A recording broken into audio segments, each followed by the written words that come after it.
Good evening and welcome to We the People. 10 years ago, this day, our understanding of what terrorists are capable of changed globally. Yes, it's the 10-year anniversary of 9/11. But India is dealing with its own anniversary marks, its own sense of helpless rage. We're just emerging from the aftermath of the blast at the Delhi High Court. It seems no coincidence that terrorists seem to target not just crowded urban areas seeking to cause maximum damage, but also symbols of the Indian state. On We the People today, we ask, what is it about us? Have we become too numb? Are we complacent as we go from blast to blast?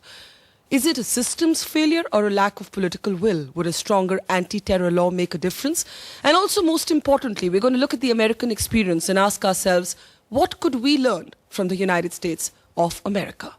Let me start, if I may, with Mr. Gopal Subramaniam, who's one of course, our best-known lawyers, senior advocate, former Solicitor General. Delhi High Court comes under attack. You were among those who went to the court minutes after or hours after this attack took place. And yet, in a sense, we seem to move from cliche to cliche. In the aftermath of every terror attack, we organize the same television discussions, our politicians make the same statements.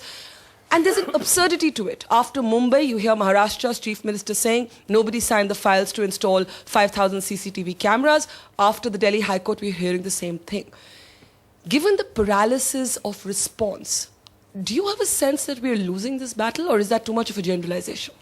Well, I think there are two important facets as far as the attack on the Delhi High Court is concerned.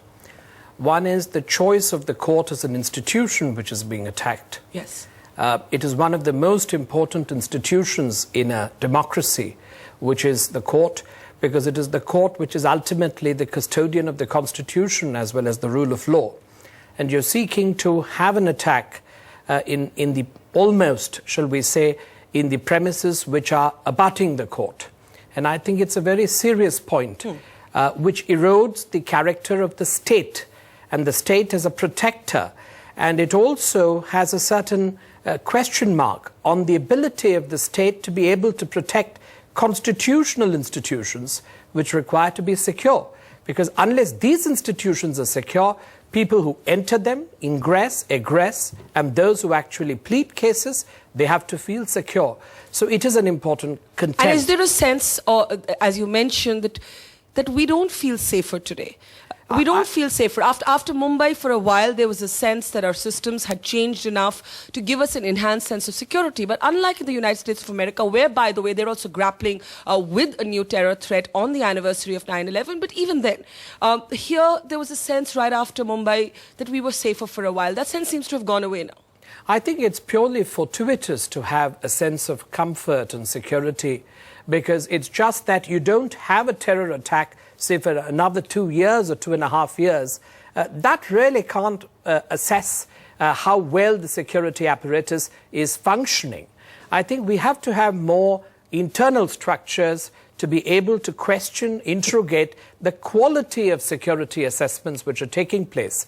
I think this is something which worries me a great deal, because ever since the Rajiv Gandhi assassination, into which a commission was set up, which went into the matter, which made detailed recommendations on something like access control, it's a pity that if access control had been actually observed in the Delhi High Court properly, this incident could have been avoided. Something to point, and I've got Mr. Karthikeyan here who actually investigated Rajiv Gandhi's assassination. We'll come to you in a minute. Sir, Ajay Sahani, if I can get you in. You have said since these attacks took place that our priorities are in a sense misplaced. We're looking at the wrong solutions for a problem that needs more basic solutions. You know, you need, for example, police reforms. You need autonomy of police response. Instead, we're focusing on grand ideas like the NAT grid, which isn't going to change anything. What would be your prescription? Where do you think we've gone wrong?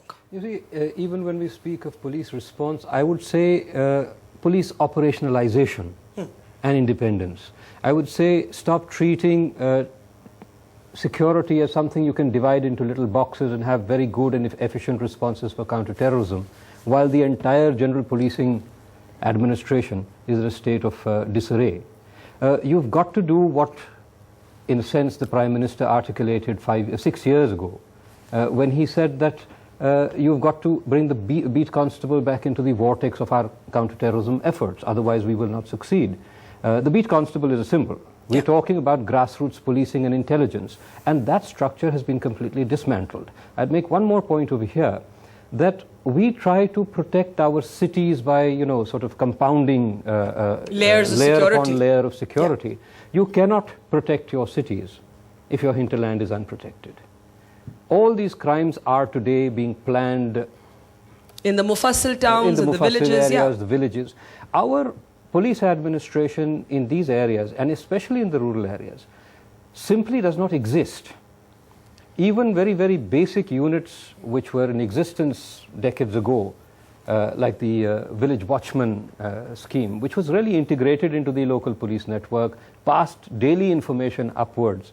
Any kind of irregularity, movement, suspicious characters were immediately reported upwards. NDTV's cricket app, Android and iPhone, fastest scorecard, special analysis, and much more. Download free. ndtv.com/apps.